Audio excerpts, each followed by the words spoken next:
রাজনৈতিক অবস্থান তৃণমূল কংগ্রেসে সেটা নিয়ে কিন্তু কারোর মনে কোনো দ্বন্দ্ব থাকার কথা নয়। তারা এটা রাজনৈতিকভাবে লড়বেন এবং তার সঙ্গে সঙ্গে তারা আইনত এই লড়াই, সেই লড়াইয়ে যথেষ্ট ঝুঁকি রয়েছে। মমতা বন্দ্যোপাধ্যায় যেটা করেছেন গত সপ্তাহে, তার মধ্যে আইনত ঝুঁকি রয়েছে, কিন্তু তারা সেই রাজনৈতিক ঝুঁকিটা তারা নিতে চেয়েছেন বা নেওয়া ছাড়া তাদের কাছে কোনো উপায় ছিল না।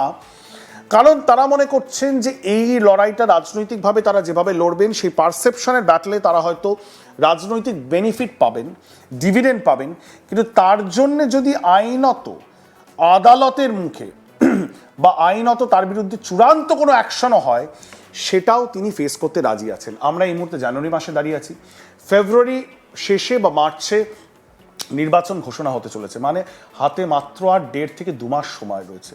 তারপর এপ্রিল এবং মে মাসে নির্বাচন হবে। মমতা বন্দ্যোপাধ্যায় কিন্তু হাজরা মোড়ে দাঁড়িয়ে স্পষ্ট জানিয়েছেন যে তিনি নিজেকে আহত বাঘের সাথে কম্পেয়ার করেছেন। তিনি বারবার বলেছেন, এবং অভিষেক বন্দ্যোপাধ্যায়ও আজকে বলেছেন, যে যতবার তাকে আঘাত করা হবে প্রত্যুত্তরে তিনি তত স্ট্রংলি কামব্যাক করবেন। তার মানে মমতা বন্দ্যোপাধ্যায় ভেবে নিয়েছেন যে রাজনৈতিকভাবে তিনি এটাকে কিভাবে কমব্যাক করবেন। তিনি ভিকটিম কার্ড খেলবেন। তাকে আক্রমণ করা হচ্ছে কেন্দ্রীয় তদন্তকারী এজেন্সি দিয়ে, তার দলকে আক্রমণ করা হচ্ছে, তাই তিনি সেলফ ডিফেন্সে তিনি নিজের দলকে বাঁচাবার জন্য মাঠে নেমেছেন, এবং তার জন্য তিনি আইনকেও হাতে তুলে নিতে পিছপা হননি। এই মেসেজ, এই ন্যারেটিভ তিনি মানুষের সামনে দিয়েছেন। এবং আমরা দেখেছি কলকাতার বুকে যে বিশাল পদযাত্রা তিনি করেছেন, তাতে কিন্তু হাজার হাজার মানুষ নেমে এসে মমতা বন্দ্যোপাধ্যায়কে কোথাও গিয়ে তার সাথে একত্রিত হয়েছেন, এবং তৃণমূল কংগ্রেস মনে করছে যে এই লড়াইটা তারা মাঠে নেমেই লড়বেন। সুতরাং আগামী দিনে এবং ইলেকশনের ঠিক আগে এই কেসটি কোথায় গড়াবে আমরা জানি না। আপনারা খুব ভালো করে জানেন ভারতের লিগাল সিস্টেমে এক একটি কেস বছরের পর বছর ধরে এগোয়।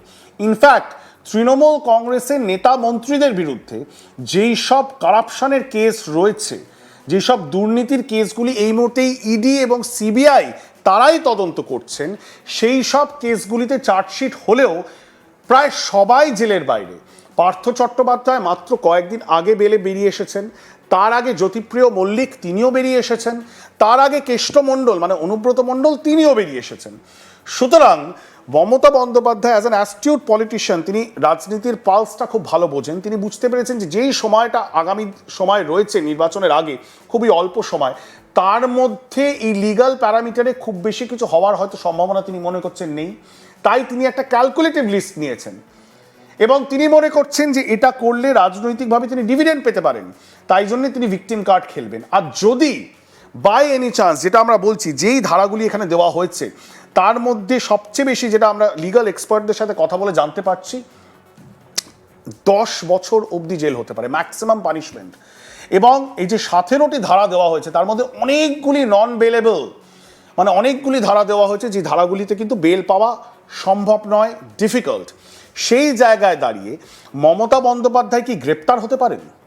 মমতা বন্দ্যোপাধ্যায় যদি গ্রেপ্তার হন, তার একটা রাজনৈতিক প্রেক্ষাপট তৈরি হবে, তার একটা ইম্প্যাক্ট এবং রিয়াকশন অন গ্রাউন্ড হবে। 1, 2, মমতা বন্দ্যোপাধ্যায়ের বিরুদ্ধে এই কেসটিতে ফাইনালি যদি কোনো প্রমাণ হয় যে যেই অভিযোগগুলো আজকে এনফোর্সমেন্ট ডিরেক্টরেট করছে, কোর্টে যদি সেটা প্রমাণ হয়ে যায়, তাহলে কিন্তু মমতা বন্দ্যোপাধ্যায়ের 10 বছর পর্যন্ত হাজতবাসও হতে পারে।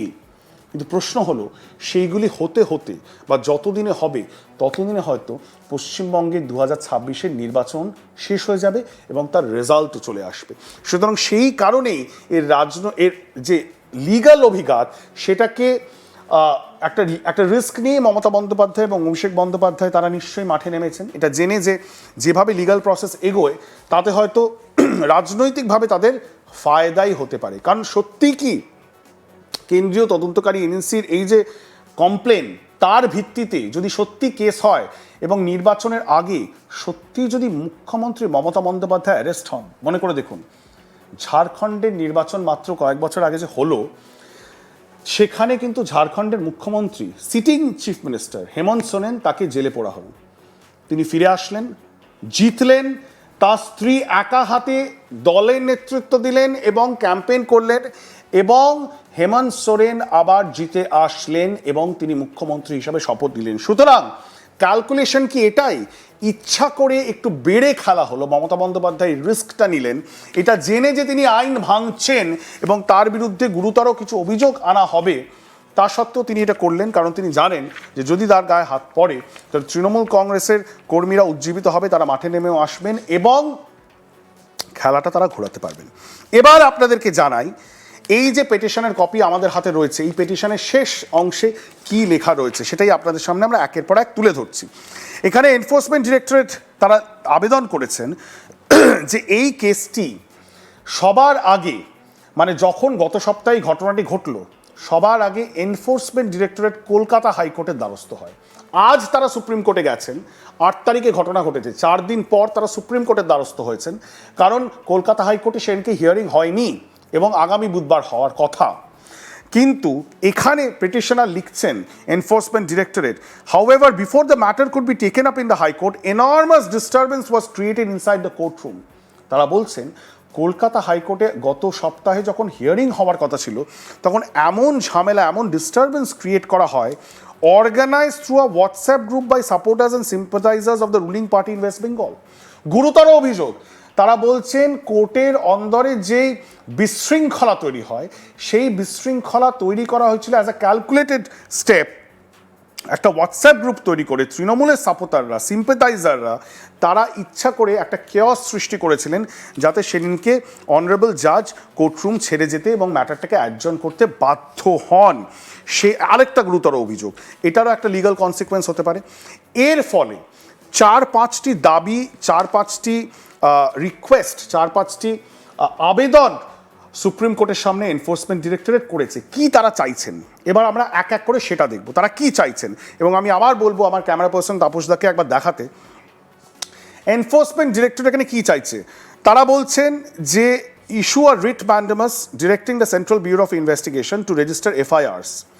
তারা বলছেন সিবিআইকে যেন শীর্ষ আদালত এই রায় দেয়, যেন সিবিআইকে বলে যে তারা এই কেসটি এফআইআর রেজিস্টার করে ইনভেস্টিগেট করুন। এই এন্টায়ার ইনসিডেন্ট 8 তারিখে যা হয়েছে প্রতীক জৈনের বাড়িতে এবং তার অফিসে, তারা যেন সুপ্রিম কোর্ট যেন বলে direct immediate seizure, sealing, forensic preservation and restoration to lawful custody of enforcement director all digital and electronic records.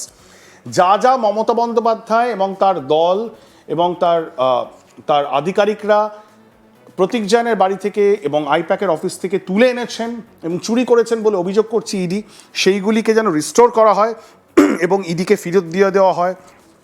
রিস্ট্রেনিং the state authorities from ইন্টারভিয়ারিং।